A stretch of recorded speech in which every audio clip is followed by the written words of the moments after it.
What's the purpose of it all? No one's been able to explain that to me.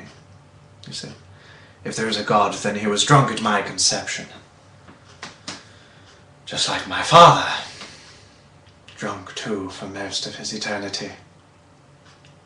And so you see, I need to be closer to what made me who I am.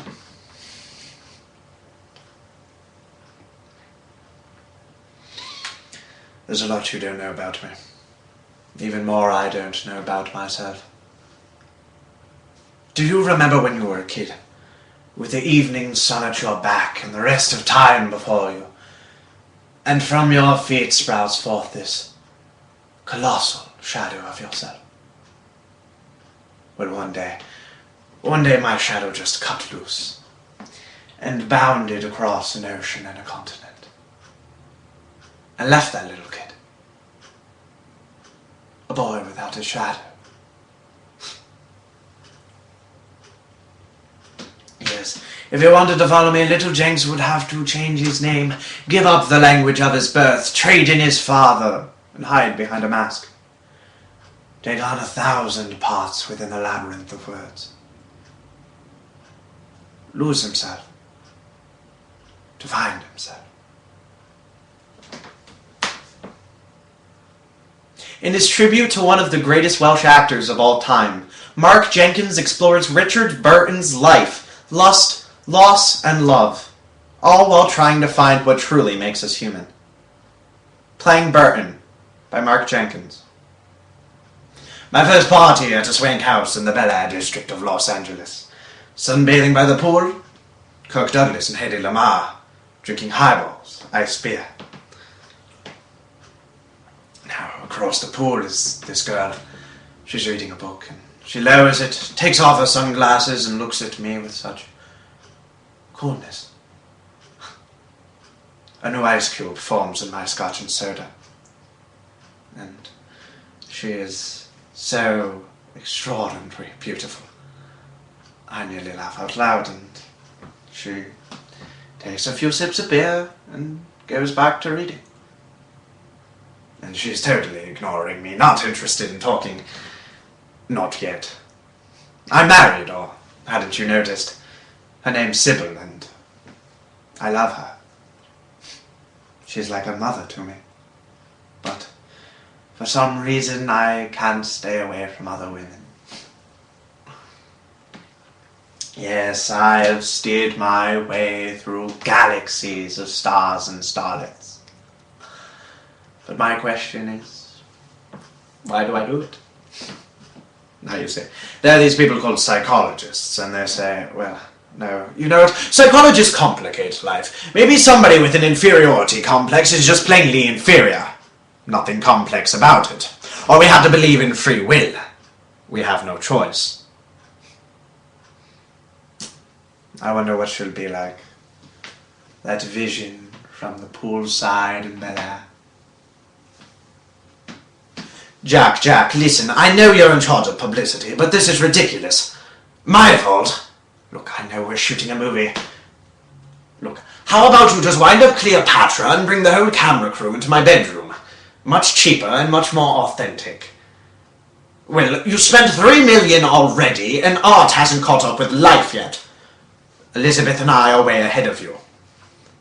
No, we aren't acting on set, it's for real. She wants to marry me. Why not? I'm married, that's why not. Well, yes, I denied it. So I denied the denial. Are you saying I should deny that I denied the denial? It's the most public adultery in the history of the world. I owe so much to Sybil, but I have to be with Elizabeth. It's more potent than will, resolve, or duty. Sometimes two people are just like stars in each other's orbits. And she is my daily Halley's Comet, trailing sparks of celestial debris. You should see the bathroom. Massive fallout. Bras, slips, stockings, perfume everywhere. She goes round thinking the world will pick up after her. Yet she fusses over me. She brings me cooked lunch on set, tells me to eat my greens, fusses with my hair, laughs at my jokes. I've even got her drinking beer and watching rugby. She just wants to be the tidy wife, so it's love, all right. And in the darkness of 1,000 drab suburban theatres, people pay to share in our off-screen passion. We are the universal edition of every married partner's secret fling. And we get paid for it. Yes. So, it's the same old story. Just the two of us. Boy meets girl. And the secretaries. And the secretary's secretary is our private photographer, one valet each, a makeup artist, tutors for the kids, a governess, and a nanny. Then we've got the financial advisors, 2 accountants, and a bodyguard, and out in the hallway there's a man with a machine gun, whose only job is to stop any other man with a machine gun bursting in and taking us all hostage. We have to preserve our privacy. Even if it means sacrificing our privacy.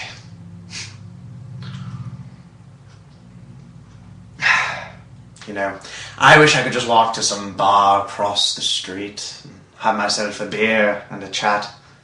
Not a chance. Cleopatra fans everywhere screaming their heads off. Thousands of them.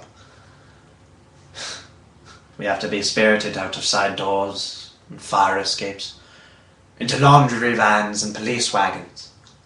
Let me tell you, if I wanted to burgle this joint, I know at least 6 different ways of getting in. Some say social conditions drive a man to drink. I'm having an image. Yes, if it's of a man standing on top of a wall. If he falls on one side, it denies him of all other choices. It's the last one he'll ever make. On one side, we have an altered, puritanical utopia. And on the other, an uncertain world where he is free to squander his talents or succeed. But mostly to make a fool of himself. Now, on one side, it will be so mind-bendingly, predictably dull that it will surely drive him to drink.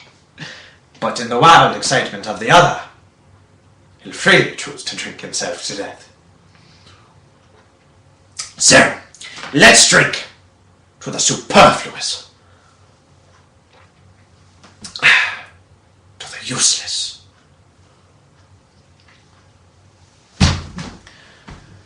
Elizabeth beat me. Yes.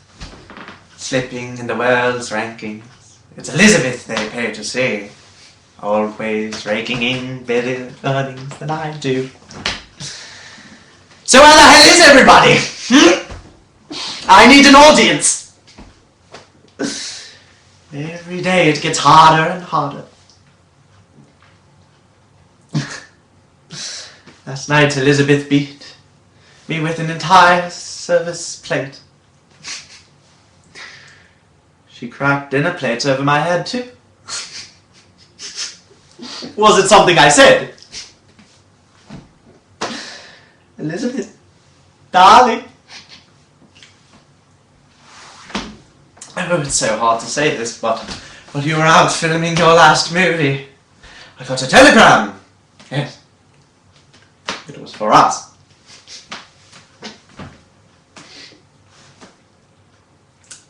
It seems our marriage won't be able to make it to its own anniversary party. No, it can't come that day. It seems it had been out drinking rather heavily and wrapped itself around a tree while trying to avoid middle age. So it's goodbye, Elizabeth. Oh God. God, I feel awful. What's happening to me? Look, I'm shaking, pouring sweat. Could it be that after 48 years I'm finally having a hangover? No, can't be. The doctors at St. John's. 2 weeks they've given me. 2 weeks! No, it's not that I'm afraid to die, it's just I can't be killed off this easily. Well, doctors love to play God, so damn them! Damn them.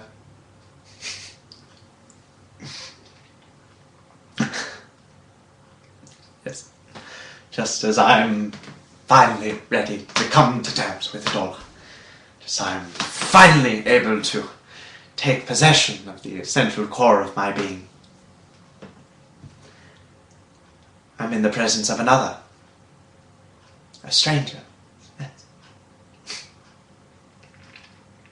He comes, uninvited, to my threshold, to rob me of the same spirit in which the gift was granted. Without passion, without drama, without purpose.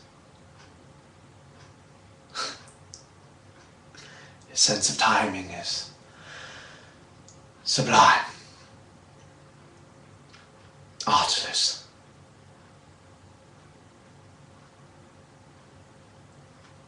Our revels have now ended.